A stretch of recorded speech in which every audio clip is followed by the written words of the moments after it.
जो मंत्रालय मिले हैं, मुख्यमंत्री से क्या कोई सलाह मशवरा नहीं हो पाया, या फिर जिस तरह से और नेताओं की हाजिरी दिल्ली दरबार में लगती है, राजेश धर्माणी की ये कमी रह गई कि वो दिल्ली दरबार भी नहीं गए? यहाँ जो विभाग दिया है, विभाग मुख्यमंत्री जी ने अपने विवेक से दिया होगा। चलो, आज की डेट में अब कलयुग का जमाना है। आजकल तो ईमानदार होना तो मैं नहीं समझता कोई बड़ी क्वालिफिकेशन है। कमरा नंबर 202 बदल दिया गया, क्या कारण था? कहा यह जा रहा है अनुराग को हराने के लिए कांग्रेस की जो तैयारी होनी थी वो कांग्रेस की आपसी खींचतान में हो नहीं पाई। उस पार्टी अनुराग जी को केंद्र में रख के कोई ऐसा फैसला लेती है कि किसको क्या बनाना है, और ना ही जेपी नड्डा जी को ध्यान में रखते हुए। राजनीति में कोई इनविंसिबल नहीं है। यहाँ बड़े बड़े नेता हारे हैं। कांग्रेस पार्टी में ही एक और ब्राह्मण चेहरा हैं जो अपने मंत्रालय की लड़ाई लड़ रहे हैं। नाम आपको पता होगा, सुधीर शर्मा। क्या आपकी भी किसी के साथ बातचीत हुई कि सुधीर शर्मा भी हमारे वरिष्ठ नेता हैं, इनको इतना सताना नहीं चाहिए पाए? उनको हाईकोर्ट में भाजपा के कुछ विधायकों ने चुनौती दे रखी है। चर्चा ये भी हो रही है कि अगर सीपीएस हटते हैं तो कांग्रेस पार्टी में एक बड़ी उथल पुथल हो सकती है। एक लड़का है जो घर से इंजीनियरिंग की पढ़ाई के लिए निकला है। रास्ते में आंदोलन दिखते हैं तो नेता बनता है। जब बड़ा नेता बनता है तो पार्टी टिकट देती है। जब विधायक बनता है तो पार्टी विपक्ष में होती है।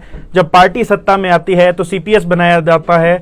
और जब लगता है कि सीपीएस वो जिम्मेदारी नहीं निभाते हैं जो एक मंत्री निभाता है तो सीपीएस पद छोड़ भी देता है। जब अगले चुनाव में पार्टी फिर टिकट देती है तो किन्हीं कारणों से चुनाव हारता भी है। फिर जब चुनाव जीतता है तो पार्टी 1 वर्ष का इंतजार करवाती है, और 1 वर्ष के अंतराल के बाद जब मंत्रालय मिलता है तो फिर से इंतजार होता है कि विभाग कौन सा मिलेगा, और जब विभाग मिलता है तो फिर से कई तरह की चर्चाएं जन्म लेती हैं। इशारा आप समझ गए होंगे। मेरे साथ घुमारवीं के विधायक और प्रदेश सरकार के तकनीकी शिक्षा मंत्री राजेश धर्माणी हैं। मैं आपसे ये नहीं पूछूंगा कि विभाग मिला है क्या करेंगे क्या नहीं, क्योंकि स्वाभाविक है, मंत्री बने हैं, यही कहेंगे अच्छा काम करेंगे। चर्चा लोगों में ये हो रही है, राजेश धर्माणी खुद इंजीनियर हैं, ऊर्जा मंत्रालय मिलना चाहिए था। कुछ लोगों ने ये भी कहा कि वन विभाग के सीपीएस थे, वन विभाग के ही मंत्री बना देते। जब शीतकालीन सत्र था, अधिकारी भी वन विभाग के ही ज़्यादा मिल रहे थे कि राजेश धर्माणी वन मंत्री बनेंगे। क्या लगता है जो मंत्रालय मिले हैं, मुख्यमंत्री से क्या कोई सलाह मशवरा नहीं हो पाया, या फिर जिस तरह से और नेताओं की हाजिरी दिल्ली दरबार में लगती है, राजेश धर्माणी की ये कमी रह गई कि वो दिल्ली दरबार भी नहीं गए? अरे देखिए, मेरा स्वभाव है कि मैं अपने जहाँ बात आती है वहाँ पे इस तरह की लॉबिंग में नहीं करता हूँ। ना हमने कभी मंत्री बनने के लिए लॉबिंग की, ना टिकट के लिए। ठीक है, जो फैसला लेने वाले हमारे नेता हैं वो इस बारे में जो भी फैसला लेते हैं वो सोच समझ के लेते हैं। यहाँ जो विभाग दिया है वो विभाग मुख्यमंत्री जी ने अपने विवेक से दिया होगा। उनका ये विशेषाधिकार है, और हमें जो दायित्व मिला है हम उसके अकॉर्डिंगली काम करेंगे। ये विभाग छोटा ज़रूर है। अगर हम बजट के हिसाब से देखेंगे, जिन विभागों का बजट बड़ा है, जिसमें मैन पावर बड़ी है, वो बड़े मंत्रियों को मिले हैं। हमारे पास छोटा विभाग मिला है बजट के हिसाब से देखें, लेकिन इसका जो दायरा है वो बहुत बड़ा है, इसका जो मैंडेट है वो बहुत बड़ा है। तो मैं बाकी चीज़ों पे ना उलझता हुआ, हमारा जो जिस मकसद से ये विभाग बनाया गया है हम उस पर फोकस करेंगे। और इसमें सबसे ज़्यादा ज़रूरत है कि हम जो वर्किंग एज ग्रुप में यूथ है, हम कैसे उसको ट्रेन करें, कैसे उसको स्किल जो है स्किल सेट से जो है वो रूबरू कराएं, उसको स्किल्ड मैन पावर में बदलें। तभी हमारा देश, प्रदेश और समाज है खुशहाल होगा। हिमाचल आत्मनिर्भर, हिमाचल खुशहाली की बात तो हम जरूर करते हैं, लेकिन खुशहाली का रास्ता या आत्मनिर्भरता का रास्ता जो है वो टेक्नोक्रेट्स ही निकालेंगे, skilled workers, skilled man force ही निकालेगी। अगर हमारे पास काम करने वाले लोग स्किल्ड नहीं होंगे, हमारे पास टेक्निकली एम्पावर, टेक्निकली जो क्वालिफाइड तो हैं, बट जो एट्रीब्यूट्स उसमें रिक्वायर्ड हैं वो उन एट्रीब्यूट्स को फुलफिल नहीं करते होंगे, तो ना तो हमारे यूथ को नौकरी मिल पाएगी, ना वो कोई एंटरप्रेन्योरशिप एक्टिविटी में जो है वो सक्सेस हो पाएगा। तो इसलिए हमारी ये कोशिश है कि हम यूथ को एम्पावर करने के लिए उसको जो है वो ट्रेंड करें, सॉफ्ट स्किल्स के ऊपर भी हम फोकस करेंगे, टेक्निकल स्किल्स के ऊपर भी फोकस करेंगे, और जो मैन पावर आइडल बैठी है उसको स्किल्ड वर्कफोर्स में तब्दील करके इंडस्ट्री और विभिन्न ऑर्गेनाइजेशन के लिए, चाहे वो सरकार की, क्योंकि सरकार बड़ा एम्प्लॉयर है, तो हर जगह के लिए जो है एक स्किल्ड और टेक्निकल मैन पावर जो है वो तैयार करेंगे।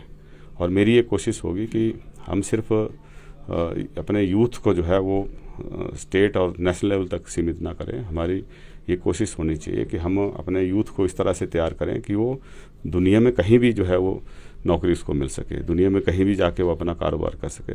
कुछ हिमाचली ऐसे हैं एक्सेप्शन जिन्होंने ये करके दिखाया है, तो हम उनकी भी एडवाइस लेंगे। और इस विभाग के अंदर जो भी कुछ नया करना होगा, मैं एक लेटर अपने विभाग के सभी अधिकारियों को, जो हमारे प्रिंसिपल्स हैं, प्रोफेसर्स हैं, उन सबको लिखूंगा और उनसे भी हम एडवाइस लेंगे, और जनरल पब्लिक से, इंडस्ट्री से भी हम एडवाइस लेंगे, और उन सुझावों के ऊपर जो है हम काम करेंगे, और ओवरऑल बेटरमेंट जिससे सोसाइटी की हो उसके लिए। धर्माणी जी, 1 वर्ष 3.5 महीने पीछे चलते हैं, घुमार भी हम गए थे, चुनावों का दौर था। लोगों ने कहा ये जो धर्माणी लड़का है ईमानदार है, कड़क है, अधिकारियों की भी समझ रखता है। क्या कहीं वही ईमानदारी और कड़कपन तो नहीं है जिसकी वजह से जो मंत्रालय आपको मिलने चाहिए थे वो नहीं मिले? चलो, आज की डेट में अब कलयुग का ज़माना है, आजकल तो ईमानदार होना तो मैं नहीं समझता कोई बड़ी क्वालिफिकेशन है, और जो जितना ज़्यादा डिप्लोमेटिक होगा उतना ज़्यादा अच्छा गिना जाता है। लेकिन मैं जैसा हूँ वैसे ठीक है, भगवान ने जैसे हमें बनाया है हम वैसे उसमें खुश हैं। कमरा नंबर 202 बदल दिया गया, क्या कारण था?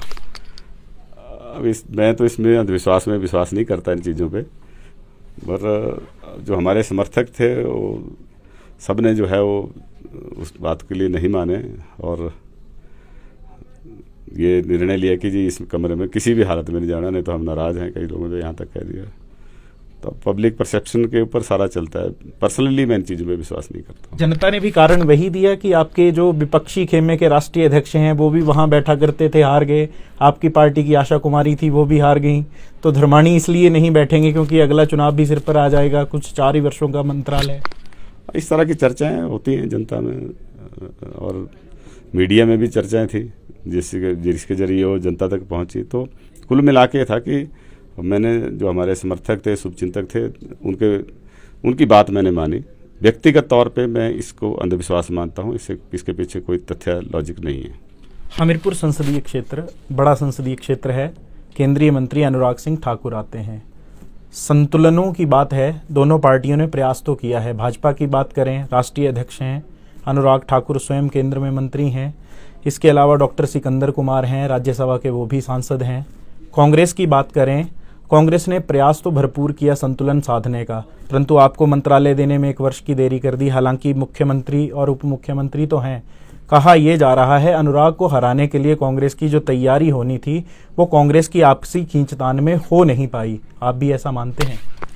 देखिए, अगर अनुराग को ध्यान में रखते हुए अगर कांग्रेस ने फैसले लेने होते तो इस तरह के फैसले पहले भी लेती, और ना तो कांग्रेस पार्टी अनुराग जी को केंद्र में रख के कोई ऐसा फैसला लेती है कि किसको क्या बनाना है, और ना ही जेपी नड्डा जी को ध्यान में रखते हुए थे। कांग्रेस का अपना तरीका है काम करने का। ऐसा होता तो बहुत सारी चीज़ें पहले हो जाती या पिछले टेन्योर में हो जाती। तो मैं इस बात पे मैं नहीं समझता कि ये बात सही है। अगर मुख्यमंत्री बने हैं तो उसके पीछे कोई लॉजिक नहीं है कि वो हमीरपुर पार्लियामेंट से हैं, या उप मुख्यमंत्री बने हैं तो वो हमीरपुर पार्लियामेंट से हैं। ये लॉजिक उसके पीछे नहीं है, और ना ही मुझे मंत्री बनाने के पीछे लॉजिक है। लोकसभा का इतिहास हमीरपुर संसदीय क्षेत्र का बड़ा लंबा है। 2004 में सांसदी गई, फिर जब 4 के अंत में उपचुनाव हुए वो वाली सांसदी भी गई, जब अनुराग ठाकुर पहली बार सांसद बने वो वाली सांसदी भी गई, फिर 14 की सांसदी भी गई, 19 की सांसदी भी गई, 23 फिर नज़दीक है। क्या लगता है, धर्माणी हैं, मुख्यमंत्री हैं, उप मुख्यमंत्री हैं, इन तीनों की तिकड़ी अनुराग ठाकुर को चुनाव हरा पाएगी, और क्या कांग्रेस का प्रत्याशी वहाँ से चुनाव जीत पाएगा? निश्चित तौर पे हमारी कोशिश होगी कि हिमाचल में 4 की 4 सीटें जीतें, और राजनीति में कोई इनविंसिबल नहीं है। यहाँ बड़े बड़े नेता हारे हैं राष्ट्रीय स्तर के, जिनका बड़ा नाम था। हिमाचल प्रदेश में भी बड़े नेता हारे हैं, तो ये कोई इम्पॉसिबल चीज़ नहीं है। हार जीत तो राजनीति का एक हिस्सा है। जो आज जीता है कल को हार भी सकता है। एक आखिरी सवाल, आप हिमाचल की राजनीति के बड़े ब्राह्मण चेहरा हैं। कांग्रेस पार्टी में ही एक और ब्राह्मण चेहरा हैं जो अपने मंत्रालय की लड़ाई लड़ रहे हैं, नाम आपको पता होगा, सुधीर शर्मा। क्या आपकी भी किसी के साथ बातचीत हुई कि सुधीर शर्मा भी हमारे वरिष्ठ नेता हैं, इनको इतना सताना नहीं चाहिए पार्टी को, क्योंकि लोकसभा चुनाव हैं, कांगड़ा की दृष्टि से भी चेहरा महत्वपूर्ण हो सकता है, मंत्रालय देना चाहिए? या सुधीर शर्मा ने आपसे कोई बात की कि धर्माणी आप तो अपने लिए जाते नहीं हैं, कम से कम मेरी ही दिल्ली में बात कर लीजिए? नहीं, ऐसी कोई बात मेरे साथ किसी की नहीं हुई। व्यक्तिगत तौर पे सुधीर शर्मा जी हमारे दोस्त हैं, पार्टी के हमारे नेता हैं और हम उनको शुभकामनाएं देते हैं। क्या आपकी किसी नेता से बात हुई दिल्ली में? अपने लिए तो आप जाते नहीं हैं, क्या किसी और नेता के लिए आपकी बात हुई कि नहीं, समीकरणों को देखते हुए ही सही लेकिन जिम्मेदारी देनी चाहिए? ये जनरल डिस्कशन होती रहती है, मतलब कोई सुधीर जी को लेकर अलग से बात नहीं हुई, लेकिन होती रहती हैं अलग अलग नेताओं से। जो भी कभी पूछा जाता है तो कई विषयों पे चर्चा होती है, लेकिन इसी विषय को लेकर चर्चा हुई ऐसा नहीं है। सीपीएस आप खुद भी रहे हैं, हाल ही में जो सीपीएस सरकार ने बनाए हैं उनको हाईकोर्ट में भाजपा के कुछ विधायकों ने चुनौती दे रखी है।